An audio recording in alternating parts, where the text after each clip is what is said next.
So welcome to the next in my series of what ridiculous 1950s camera did I buy this time series, because if you've watched the last couple of my videos, you'll know that I went on a little bit of a spending spree.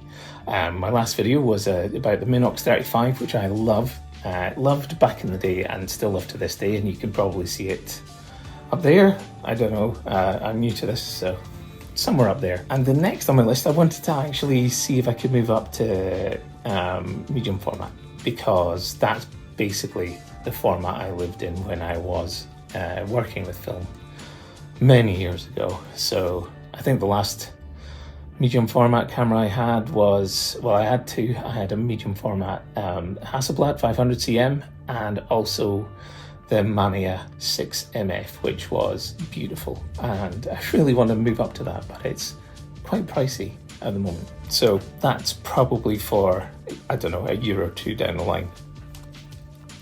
But this little baby is the VOIGTLANDER Perkeo I. It is an interesting little camera. It's a pocketable 6x6 camera. It takes 120 film. It was made in Germany between 1952 and 1955. The front folds out. I don't know how well you can see this in this light. I will sort out my lighting over the next month or so. And yeah, it's a really ingenious piece of kit. And to be honest, I'm actually probably more attracted to it because it's a little bit of an engineering marvel, more than the quality of the images that you get from it, as you'll see later. So, like I said, it takes 120 film. Lens type, it's got the 3 possible lenses, not interchangeable. It was just made with 3 different lenses over the years. There is the, let's check, the Vascar 75 or 80mm f4.5, which I think this one is. This is the, yes, I don't know if you'll see this, but there'll be B-roll. The f75, sorry, the 75mm f4.5 is the one, the copy I've got. It was made with another lens as well, which is the Color Scopar 80mm f3.5, so slightly faster and very slightly longer than this one. And this particular version has a pronto shutter. It was made with varying types of shutter. I'm not going to list them all here. Some of them came with a synchro comper, but this one came with a pronto shutter, and to be honest, I'm not 100% confident that it was particularly accurate when I went out and tested it. Cold shoe. Also, it weighs a bit. It weighs about 525 grams, so half a kilo. Still easily slip into your pocket and fairly easy to load, although, so the back opens like this. I hope I haven't put film in. Yeah, that's fine. You load your film in there. It's relatively easy to do. I had a little bit of a problem with my first roll of film in that I got confused about opening the bellows and opening the back, and I accidentally...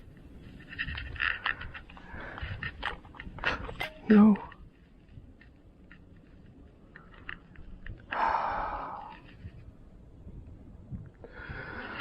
That might be a disaster. I just opened the back. Might have to do a second roll here. Open the back with film in. So my first roll has light leaks in it, but I'm still going to show some of the images from that because it still shows that there is potential if you look at in detail at the areas that haven't been light leaked. Yeah, it's still got potential as a nice little medium format. It certainly, you know, if you want to muck about with medium format and you haven't done it before, it might not be a bad camera to look at. The other thing is it is range focus. So if I open this up again, basically what that means is this viewfinder is just a piece of glass. It gives you a rough idea of what's in there and what's in the frame, and that's it. But it's not exact. There are parallax problems and perspective problems and all of that kind of stuff. You really have to know or have used the camera for a bit to really understand what you're going to get out of it. So yeah, that was a bit of a problem for me. The other big problem was that this tiny viewfinder end, if you wear glasses, it's nigh on impossible to see the entire frame because your eye's just that little bit further back from it, which I did have problems with, and I'm blind as a bat without my glasses. So what I was starting to do was do this, get a very blurry idea of what was in the frame, and then put my glasses back down to make sure things were steady and stable.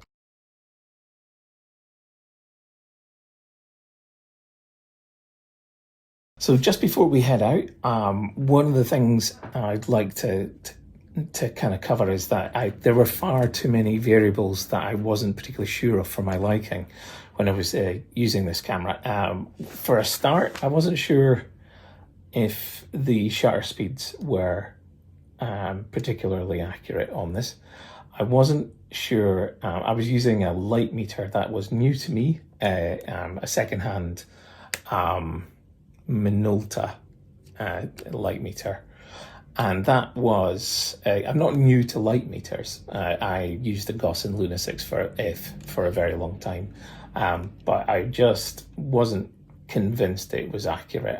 It is. I did manage to verify that afterwards, but there was a little bit of a doubt in my mind while I was using it. It was just a little stressful. And you'll notice that I was using a thing called a wattometer, which went on top of here. And a wattometer is basically, it's a little range finding add-on, which does exactly the same thing as a rangefinder camera. It gives you two images in a little square in the middle of the viewfinder, and you match them up and you can assess the distance. I might do a little video on that later on. It was a fun thing to use. It's a lovely piece of design in itself, but I wasn't convinced it was 100% accurate. I did calibrate it, but I think from some of the results I wasn't getting my distances correct. So some of these things were problems, but yeah, we'll get on to that. So let's actually get out and have a look at how the day went. Right, so it seems like nowhere on the coast is quiet, so I'm just going to film here. Doesn't seem to be too many people around.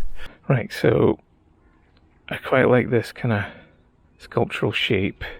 I'm going to have to check the distance because that's the thing that I want in focus. So I'll just find the patch. Right, that is, I mean, it says 20 something feet away. I don't think that's the case. I thought I'd calibrated this properly. I'll stick to hyperfocal, I don't trust it. Right, so that's on 5. Let's see if I can get this composition right. Concerned about parallax error as well, because it is not a proper viewfinder as we know it. It's just a piece of glass which is supposed to give us an accurate idea of what's in the frame, but it's up and to the left, so yeah. I quite like the way these rocks are chiseled out against the light, so I'm going to just try and do something with that, see how this old camera can cope. And oh damn it, didn't cook the shutter, that would have been perfect. See if there's another one comes. That's interesting. So you got to really make sure that this aperture slider is in place before you take shots, because that moved itself to f16 in my pocket. Right. Well, I'm not going to wait for another seagull, although there's one. Perfect. He says hopefully. Alright, so I am interested in the contrast between the dark seaweed and the sea. And let's see how we go with this. It's actually been, so far, it's just a case of pre-focusing. The light's not changing at all, which is making my life really easy. So let's see how we go here. There, I think that's What do I want? Do I want it like that? Do I want it like that? I think I want it like that.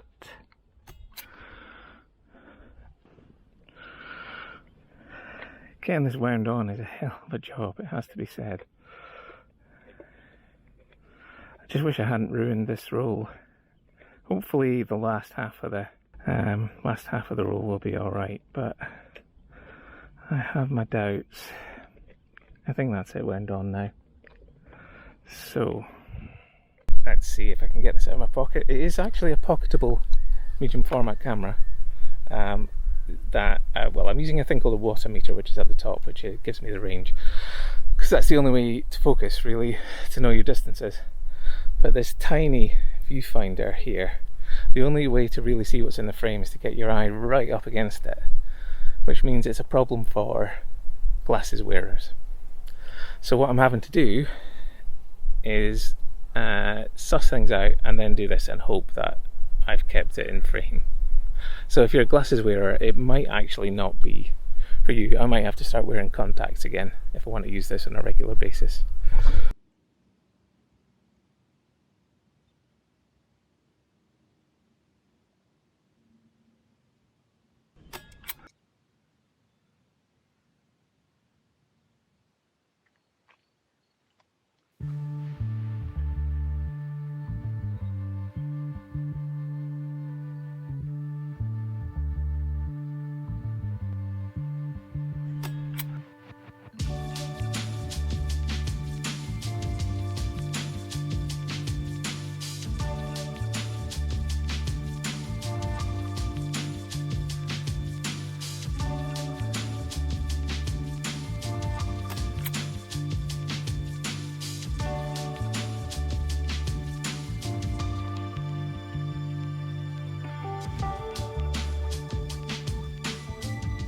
First of all, I should say things went quite wrong when I tried to scan these things. I bought myself an old Epson 4990 and it worked great, and then I made the utterly daft mistake of moving it just slightly, moving it without locking the upper lid, and it's stuck now. So I don't know if it's even possible to repair it these days.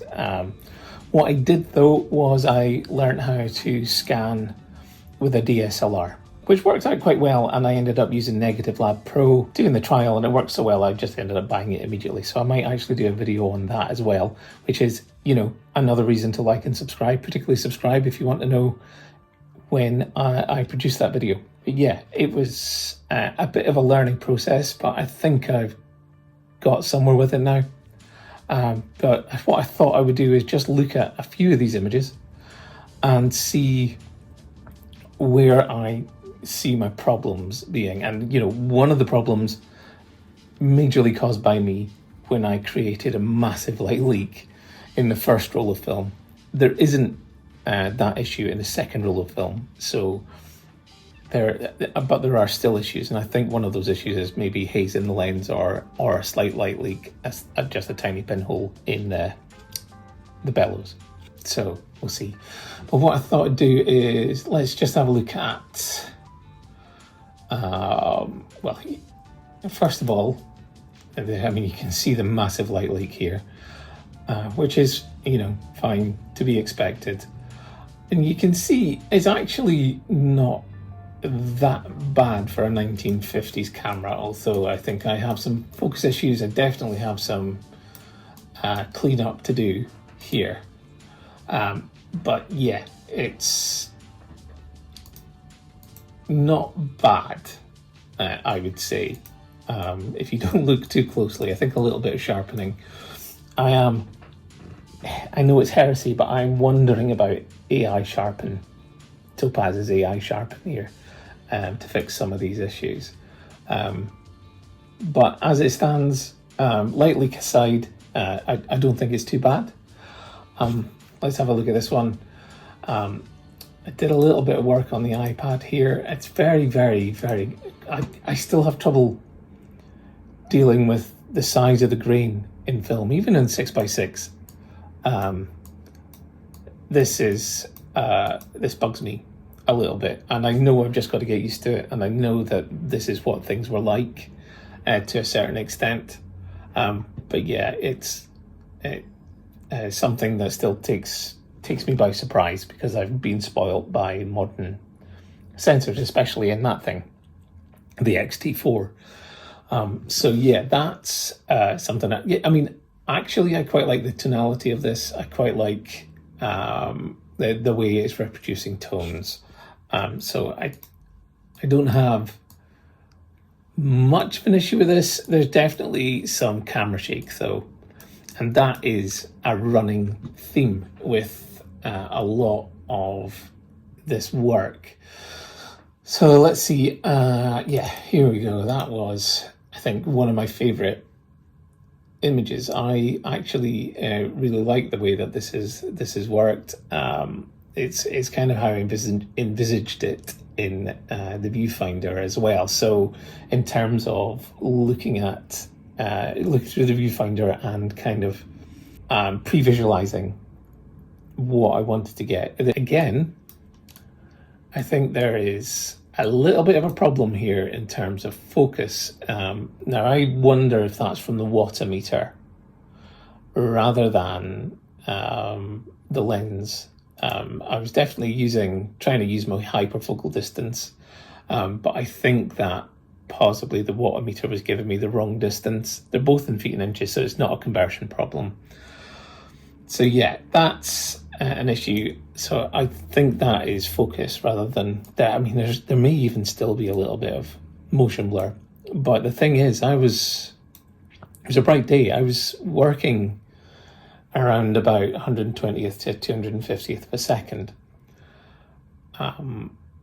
which is a little bit of a concern for me personally, because if you watched my last video, the thing that I am mostly concerned about with these kind of cameras is how I personally can use them with chronic health issues. So I have weakness down my right side, a little bit of a shake sometimes, and so cameras that feed into that may well be an issue for me.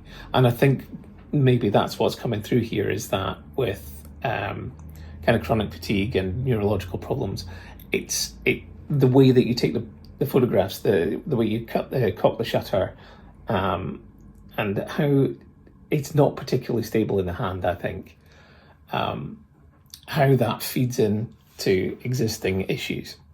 So this one also, I mean, there's a issue here. I don't know if that's in development. Now this is interesting to me because I don't think this is the same film. You can see it's much finer grain. I used HP5 and FP4, and I think this is the FP4. But I'm still seeing a little bit of a light leak here. And also, again, got a little bit of a focus, well, quite a lot of a focus problem there. Let's have a look at this one. I think I mean, you can see just little elements. It's either a light leak or it's flare. I'm struggling to decide what it is. I mean, that's clearly a light leak, but you can see that there is a little bit more potential for fine definition. Again, yeah, I just think slightly disappointed with what I got out of this camera. And again, part of that's down to me. I think this is probably my favorite image. I think I can work with this. I'm not seeing a huge amount of issues. This is definitely the non-light leak roll. And honestly, I just think that possibly this is, maybe I got a dodgy copy. I'm sure it was, obviously it's 70 years old, so it will have been brilliant at the start, but I think that there's something wrong with the focus.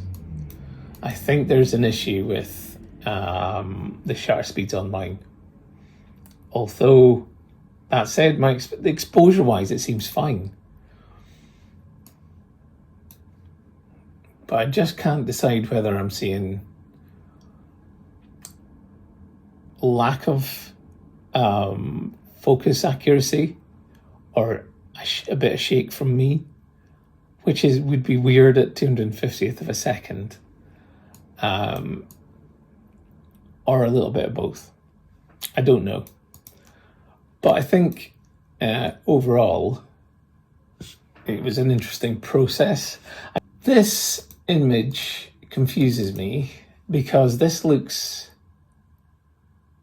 like it's got that light leak. But this is on the way home. This is on the way back to the car. So this is not the light leak image. And again, I've got focus issues here. So I am, I don't know, is there haze in the lens? I don't think I was shooting directly into the sun. I'm just looking at the shadows. Maybe I was. So maybe that's lens flare. But I am, not massively happy with these, I have to admit. But that's not to say that you wouldn't be. This is definitely an interesting camera to use. I mean, there's a couple of images in there that I'm okay with. None of them are particularly exciting. It was just a test, really. But yeah, I'll be probably selling it for parts, or I might just keep it on my shelf as an interesting piece of engineering and camera history. But I have to say, I'm not going to be going out and using it again. I don't think... with the Minox, I'm going to be going and putting a few more rolls through. I'm particularly interested in putting some colour through just to see what the colour reproduction is like. But I don't think, on the basis of what I'm seeing here, that it's worth the extra cost of 6x6 colour film and the cost of development and the time it takes me to scan. I do love it from a design perspective, though. I think it's an absolutely lovely example of 1950s ingenuity. It might just be that these lenses aren't capable of resolving that much detail, and they look fine small. All the examples I've seen online of images taken with this camera have been relatively small. But if you're going to do that, you might as well use a Minox. So yeah, I'm slightly disappointed.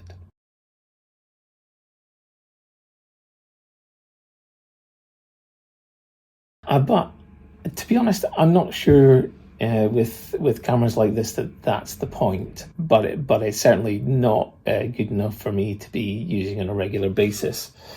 That said,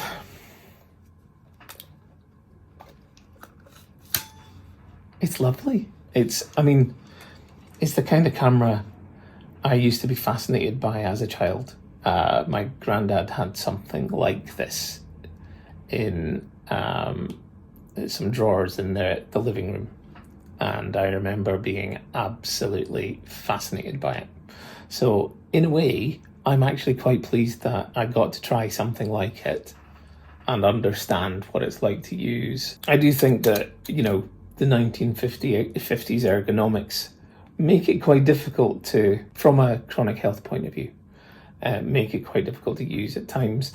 One of the other problems I had, actually, I forgot to mention this, but we'll go through the kind of chronic health point of view of this, because I think that's important to do for my channel, because I'm the one that's using these. The wind-on lever is really difficult to turn with a full load of film on there. I found that really difficult, and I had to kind of turn it vertically and do that. So yeah, there were a few issues. This little knurl, you got to be careful of that when using the film as well. Yeah, I think there's a lot to think about when using this camera, and again, that's not a bad thing. I come from a fairly long history of medium format and large format. But I would say if you've never used a camera like this, be prepared to undergo a long period of learning, you know, in terms of the things you have to do to make sure this thing works properly. I am still on the fence about whether focus and camera shake is my problem or the camera's. I suspect it's a little bit of both. I think the way this camera works accentuates the problems I have. So yeah, I think that putting more film through this is probably a waste of time for me. So I think, yeah, I'm going to be consigning this to probably the back of this picture. I'm not sure I would sell it.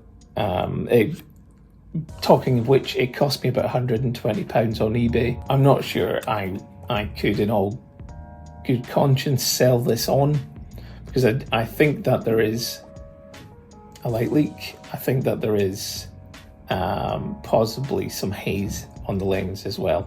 These things are, you know, fixable if you can be bothered, but I have other things to do. It was fun to use, not fun to look at the pictures.